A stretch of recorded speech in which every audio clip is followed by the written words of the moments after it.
আওয়ামী লীগের দোষটা কোথায়? আমি চাই না কোন আওয়ামী লীগ করার কারণে কাউকে চালিয়ে দেওয়া হোক, কারোর অফিসকে ভেঙে চুরে তছনছ করা হোক, আওয়ামী লীগ করার কারণে তার মিল ইন্ডাস্ট্রিজকে জ্বালিয়ে দেওয়া হোক। এইটা আমি চাই না। আমি চাই যে অন্যায় করছে তার বিচার হোক, কিন্তু যে অন্যায় করে না, সে যে দলের হোক না কেন, সে আমার শত্রু হোক না কেন, তার বিচার করা যাবে না, তার উপর জুলুম করা যাবে না। এই জুলুম মুক্ত এক দেশ আমরা করতে চাই, প্রত্যেকের অধিকারকে প্রতিষ্ঠিত করতে চাই। আমরা এখন জুলুম করতেছি, হাজারো মামলা হচ্ছে, নিরাপদ মানুষের বিরুদ্ধে মামলা হচ্ছে। তাই সে আওয়ামী লীগ করুক, সে নিরাপরাধ, সে ভালো, তা আমরা মামলা দেবো কেন? তাহলে আপনিও যখন ক্ষমতা পরিবর্তন হবে, তা আপনার নামে তো মামলা দিবে। এই সংস্কৃতি চলবে কেন? আমরা চাই প্রাইম মিনিস্টার রাস্তায় হাঁটবে, কেউ কাউকে বলবে না। বিশ্বাস করেন, যখন সেফটি আইন করছে সেই পরিবারের জন্য, তখন আমি বলছি এদেশের জনগণ অসেফটি, তারা নিরাপদ না। যদি তারা নির্বোধ হতো, তাহলে শেখ পরিবারের জন্য সেফটি আইন করার প্রয়োজন হইতো না। যেহেতু তারা জুলুম করবে, অত্যাচার করবে, এর জন্য শেখ পরিবারের জন্য সেফটি আইন করা হয়েছে। এই সেফটি আইনটি আর দেখতে চাই না।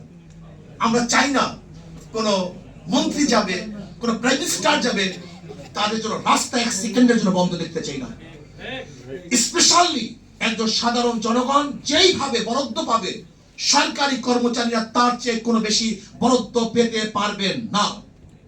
হযরত আবু বকর সিদ্দিক রাদিয়াল্লাহু আনহু খেলাফতে বসার পরে কাপড়ের গাঁটটি নিয়ে বাজারে যাইতেছিলেন। শোনেন, ইসলাম সম্পর্কে আমরা অনেকেই জানি না। ইসলামী ফুবি আমাদেরকে পাগল করে ফেলছে, আমাদের ব্রেনকে ধ্বংস করে ফেলছে।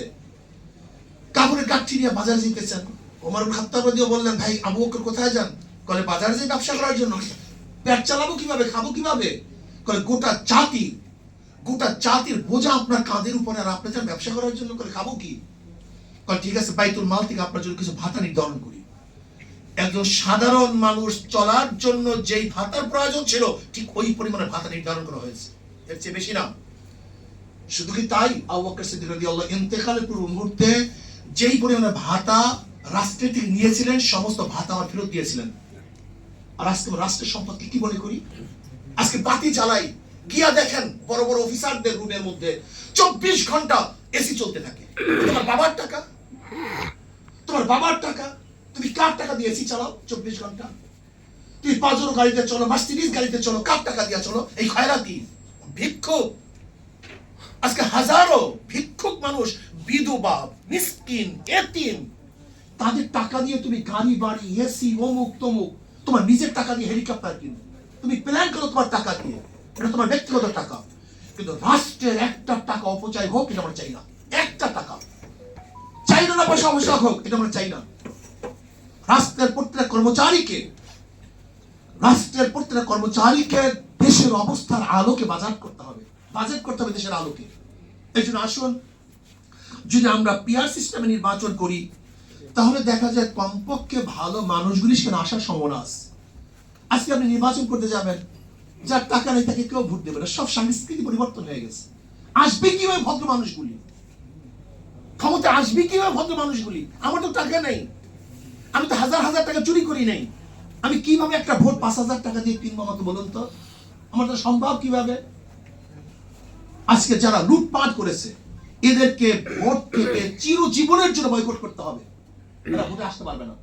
যাদের দ্বারা চুরি প্রমাণিত হয়েছে, অবৈধ সম্পদ প্রমাণিত হয়েছে, এই দল এবং এই ব্যক্তি কোন অবস্থাতেই নির্বাচন অংশগ্রহণ করতে পারবে না। ভালো লোকগুলি, আদর্শবান লোকগুলি, নীতিবান লোকগুলি ক্ষমতা আসবে কিভাবে? পেশি শক্তির মাধ্যমে। এর জন্য আসুন, আদর্শবান এক রাষ্ট্র গড়ি, যেখানে ইসলাম দেশ এবং মানবতার কল্যাণ হবে। ইসলাম দেশ, মানবতার কল্যাণ হবে, সমস্ত নাগরিক অধিকার প্রতিষ্ঠিত হবে, যেখানে মুসলিম, হিন্দু, বৌদ্ধ, খ্রিস্টান, রিচি, চামার, কামার, মুসি, তাঁতি, মেতর সহ প্রত্যেকটা নাগরিক অধিকার প্রতিষ্ঠিত হতে পারবো। সেই অধিকার এবং সেই আদর্শ হলো একমাত্র ইসলামের মধ্যে। কাজে এত ঝামেলার দরকার নাই। Secularism, socialism, capitalism